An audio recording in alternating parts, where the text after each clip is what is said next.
যারা সুদ খায় তারা সেই ব্যক্তির মতো দণ্ডায়মান হবে যাকে শয়তান স্পর্শ দ্বারা পাগল করে দিয়েছে। ইয়া এজন্য যে তারা বলে বেচাকেনা তো সুদের মতো, অথচ আল্লাহ বেচাকেনাকে বৈধ ও সুদকে অবৈধ করেছেন।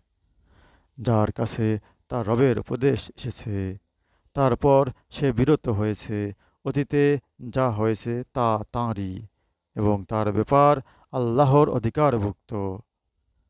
আর যারা পুনরায় সুদ নিতে আরম্ভ করবে তারাই দোজখবাসী, সেখানে তারা চিরকাল থাকবে। আল্লাহ সুদকে নিশ্চিহ্ন করেন এবং দানকে বৃদ্ধি করে দেন। আল্লাহ কোনো অকৃতজ্ঞ পাপীকে ভালোবাসেন না। যারা বিশ্বাস করে ও সৎকার্য করে, নামাজ যথাযথ পড়ে এবং জাকাত দেয়, তাদের পুরস্কার তাদের রবের নিকট আছে। তাদের কোনো ভয় নেই, তারা কোনো দুঃখও পাবে না।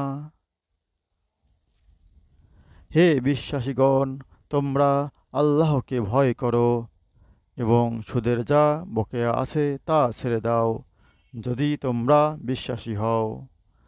যদি তোমরা না ছাড়ো তবে তা আল্লাহ ও তার রসুলের সাথে যুদ্ধ করার শামিল।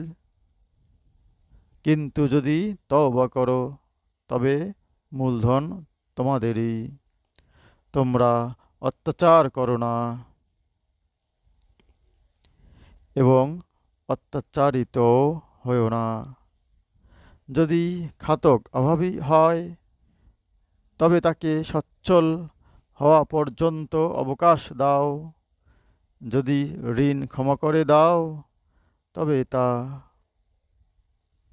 তোমাদের জন্য আরও উত্তম, যদি তোমরা তা জানতে।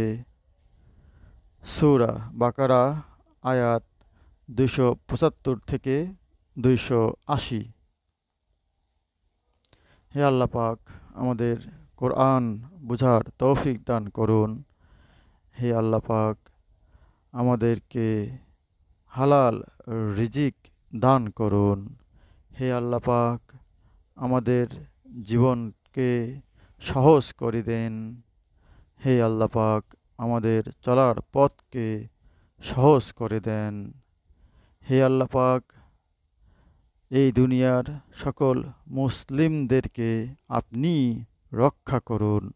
আমিন। হ্যালো বন্ধুরা, লাইক ও শেয়ার করো।